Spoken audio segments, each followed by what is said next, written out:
And welcome everybody to the Daily Space Weather Show. We're running super late, so we're going to plaid. We're going to plaid in terms of our speed. So this is the past 24 hours, and check it out. Little uptick in solar activity here, a downtick in sunspot number, and an uptick in the radio flux. A little bit of growth, a little bit of degradation. Nothing major going on. No major CME impacts either, so that was a little surprising. Nothing yet showing up. This is the most active sunspot. It's 3616, 3615, something. I don't know what it is. But let's get to volcanoes. Of course, there is still a surreal situation going on in Iceland. The Reykjanes Peninsula continues to erupt. It's been stable, and you can see those spatter cones growing and growing day by day on the channel. Here's what else is erupting. Of course, Reykjanes Peninsula, Suanosejima, Semeru, Merapi, Popocatépetl, Santiaguido, Fuego, Nevado de Ruiz, Sangay, and Revenador, and Sabancaya. Earthquakes are next, and there is the last 90 days. It's an earthquake drought as the earthquake drought continues, folks. South Sandwich Islands had a 5.6. Indonesia had a 5.0. And pardon the speed, we are running shockingly late. Kermadec Islands had a 5.3, and let's move back to space weather. Radio flux has now come up to 177. There's the 1-year graph to contextualize that. 177 will be the new radio flux number. And in addition to the Space Weather Enthusiast dashboard, we're not going to really delve deep into this one, but there's a new data portal from the ESA, a new space weather portal complete with a new Enlil spiral. The ESA's looks like it's much more detailed, so we'll be using that in the future. That's something to look forward to. Next, the past 4 hours of Earth's magnetic moment from space are pretty chill. It's geomagnetically calm conditions. And yeah, like I said, we're going to plaid. No screwing around. Full speed to get this onto your screen in a timely fashion. So that's Earth's magnetic moment from space. Next is Earth's magnetic moment from the ground level. And there it is again, geomagnetically calm conditions. We thought we'd see some geomagnetic storm activity, but it hasn't been happening. So there's a missed forecast on various folks' part, including mine, NOAA's, etc. We thought there was an incoming CME, but not this time, or it hasn't struck yet. Maybe it was moving slower than we thought. KP index is at 1, so no storm conditions at all. KP3 is all it's been to since the past 48 hours. And yeah, check it out. There's the ACE. Looking like a coronal hole wind stream, actually. So you see this little uptick at the Discover, and then an uptick in the... it's not even looking like very much of anything. Well, that could be the beginning portion of a coronal hole high-speed stream, showing up a little early than expected. A little earlier than expected. GOES magnetometers there. There they are for the past 3 days. Fairly smooth, no geomagnetic storms. As far as magnetic sectors, Earth is in a South Pole sector, so nothing to write home about there. No sector boundary crossings coming soon. Here are the fields for the past 4 days, and that's a lot of information in a tiny amount of space. Photosphere, magnetism, B field, and polar fields. Coronal hole line of sight field plots next. There you go, coronal holes, and we've got some south and north on the Earth side of the disk. Let's take a look at the ever-popular 211 angstroms from SDO. There you go, and let's move on to sunspots. So, sunspots. How many we got? About 130. So a little decline in sunspot number here. I was expecting an uptick, and the reason for that is, folks, is because with the time of the updates. So this is Royal Observatory of Belgium. What we usually show is NASA, but their gateway's down, so we're not going to use that at all. Let's take a look at sunspots from SDO. Here we go. There. Oh, we got some close-ups of these coronal holes as well. So just to give you an idea of the size of that one, we can expect a significant uptick in the solar wind from that one. That one should be geo-effective. We may even see some mild geomagnetic storm conditions from that coronal hole. Coronal holes, folks, the source of the fast solar wind. So here are sunspots from SDO Continuum, and mostly stable there for the past 24. There is a group there in the southeast that's probably not counted yet, so I guess that uptick in sunspot number should be coming tomorrow. So that should be an increase of at least 15 to 20 sunspots in the sunspot number. And let's move on to flares and CMEs and things like that. So first, the proton flux remains flatlined. X-ray flux, there was one large M-class flare. Peak flux around 735 this morning. And the maximum flux density there was an M7.5 approximately class solar flare. So let's take a look at those before we get to our star chart.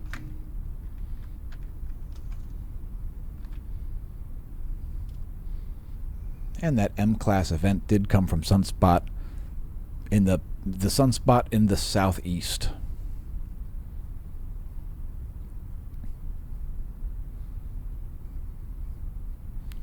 So there's a good view of that in 94 angstroms. And we've also got 131.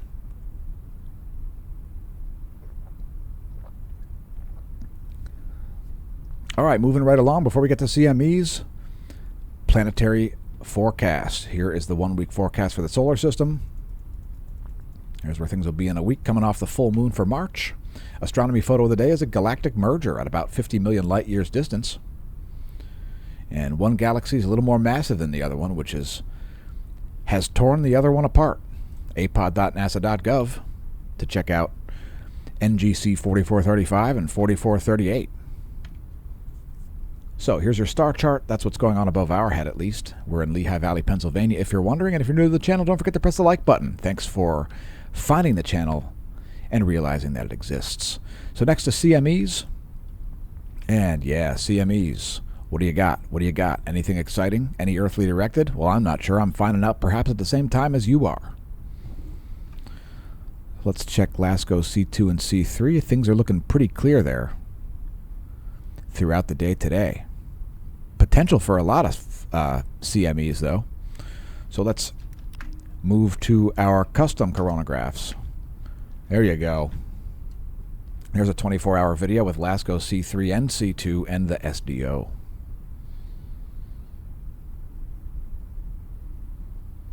Could be some earthly directed ejecta coming out of this northeastern region. I sort of don't think so, but it could be. Let's get in a little bit closer here. We've added 193 angstrom 60-minute running difference imagery to show some additional contrast there. And yeah, I don't think that's an earthly directed CME. But if you want to get your own videos like this, check out helioviewer.org. And let's move on to filaments. Filaments, filaments. There we go. So there are a bunch on the Earth side of the disk, like half a dozen. So we'll be keeping an eye on those. And when I say ion, well, pardon the pun. And if you want to name filaments after living people, follow the hashtag NameThatFilament over on x.com/smashomash. And next to bonus features, quickly, there is the massive crown prominence at that North Polar region. That's pretty sweet. And here's our first bonus feature, charging hazards. We don't have any. They can cause communications failures, but at the moment, it's smooth sailing. Goes electron flux here kind of low. And there's the 1-year graph of the electron flux, quite low as it typically gets. And there's the forecast model. You can see here a little bit lower than NOAA's forecast. The next update expecting a little higher electron flux. Next, the layer where it's measured, the F layer. There it is, the F layer of the ionosphere. It's called an ionosonde, and it's in megahertz, millions of vibrations per second.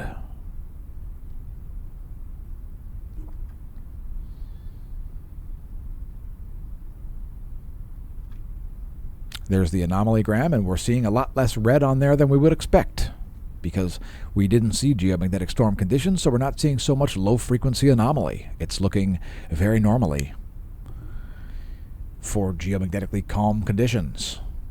So if you were hoping for the apocalypse, we can't forecast it based on that. Here's our whole atmosphere model, the global ionosphere nowcast. And if you don't know what that means, well, leave a comment, and our viewers will probably fill you in if we don't do it ourselves. We read all the comments, so cheers. The last portion of space weather are the latest intensitygram and magnetogram. Let's try that again. And moving forward, the most likely place for a large solar flare is in that southeastern limb. That sunspot down there in the southeast, the one that's been producing the flares, remains the most likely, although we have an increasing likelihood of solar flares down here in the southwest as well, due to the proximity of that setting sunspot group to the limb. Anyway, moving on to meteorology, here are the world's lowest pressure. And by the way, the northern hemisphere is quite encased in high pressure at the moment. So if you're feeling pressured, it's because, well, I don't know, you may be under high pressure, but the point is the northern hemisphere is under a lot of high pressure at the moment. Southern hemisphere, not quite the opposite. There's a mix. But anyway, here are our regularly scheduled meteorology segments. Surface winds of the east, jet streams of the central world, surface winds of the west, and the jet streams. Satellite imagery is next for the Americas as we zoom in closer and closer to the lower 48. That imagery from the GOES Interactive Weather Satellite Suite is indeed great. Next we're looking at, that's sea surface temperature. Let's take a look at something different. We showed that yesterday, I think. How about temperature? We're getting some lake effects, snow and rain right now in Pennsylvania, as some cold Canadian air blasts across the Great Lakes at hyperactive speeds. Of course, water accelerates wind currents because of its flatness. It's forced to only go in one direction typically, and that's what happens. So here's our weather.gov map. Weather.gov is the weather service, the National Weather Service's homepage, weather.gov, and the radar we show is radar.weather.gov. Here are some forecasts, the 72-hour GFS pressure and precipitations first. That's from tropicaltidbits.com. Some heavy weather coming to the Gulf, and some more heavy precipitation coming to Northern California and the Pacific Northwest. Here's our temperature anomaly forecast in degrees Celsius, 72-hour GFS model once again. We'll close out with lightning. There's a real-time lightning map, and we have some terrestrial strikes in the U.S. Hey, place. Hey, Oklahoma. There's thunder rolling in at Tulsa. Here's our lake effect snow showing up in the northeast. Here's a quick view of the entire 50 states. And here is the lower 48 breakdown. So there's radar, there is satellite, there is water vapor. Here's a recap. Vertical motion of the air column. It's radar.weather.gov. Interactive weather satellite visible. Interactive weather satellite water vapor. And here's me signing off. May that solar wind be at your back.